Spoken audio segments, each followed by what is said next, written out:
Hey everybody, happy Wednesday to you. Hope you had a good 4th. If you're watching this video past the 4th, you have no idea what I'm talking about, well then I hope you just had a good weekend. So what we're going to do today is we're actually going to do a 2-in-1 lesson.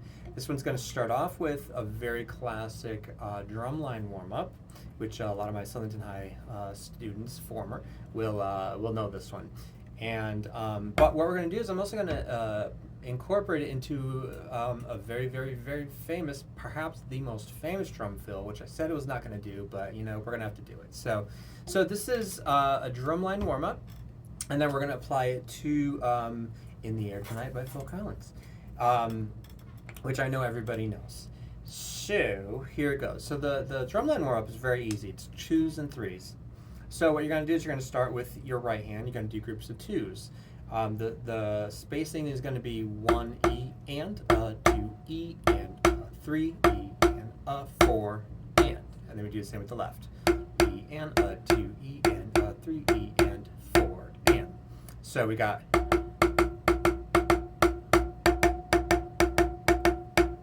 And then we do groups of 3s with each. So this one is going to be 1 E and 2 E and 3 E and 4 E and 1 E and 2 E and 3 E and 4 and. So the whole thing is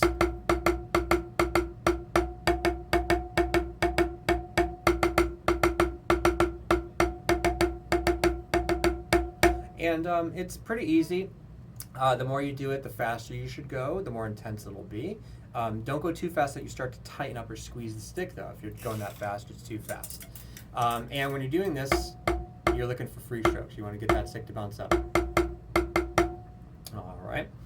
So that's the exercise. Now you might have recognized the beginning part, which is a common rhythm actually. It's used in a lot of things. If you know the beat to Mortal Kombat,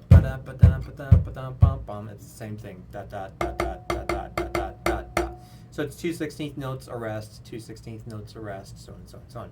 So the Phil Collins version. He had a bigger drum set than what I have here, and I'm guessing probably more than what people have. So I'm going to abbreviate this. But basically, what you're doing is you're doing kind of flams. I'm not sure if he's meant to make them flams or he's just hitting two at the same time. But that's what you're doing down a drum set. So you're going 1 E and 2 E and 3 E and 4 and. Now, there is one more thing that is added that I don't think a lot of people get. So if we just played that,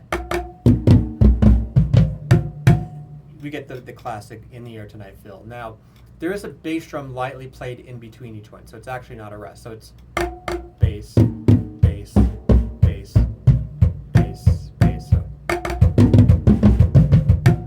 is how it goes. So.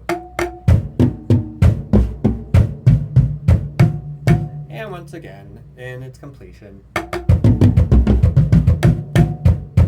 so on and so on. And then he does this kind of thing. Now what I actually like better than the fill is the part after this. He does a lot of that stuff, which is playing over the bar line, which is pretty cool. So I like that part of the song. The fill is what it is. Phil is who he is. So another side note to that story, because there's lots of ways to how he came up with that drum sound. Not necessarily the part. The part's not hard to play. It's very easy. But that sound, a lot of people say it's a lot of gated drums and things like that. True, but not really. So that part actually came up by accident when the sound engineer left the microphone on while he was playing. So he created this loop, and it created this cool kind of slap-backy gated sound. And they really liked it, so they said, hey, let's just use that. And that particular drum sound, I think, influenced more people than the actual drum part, because this, not very influential. But the sound of it afterwards, I mean, you can hear countless drummers that have used that. It was also on a lot of Peter Gabriel albums after that, with Manu Katché playing.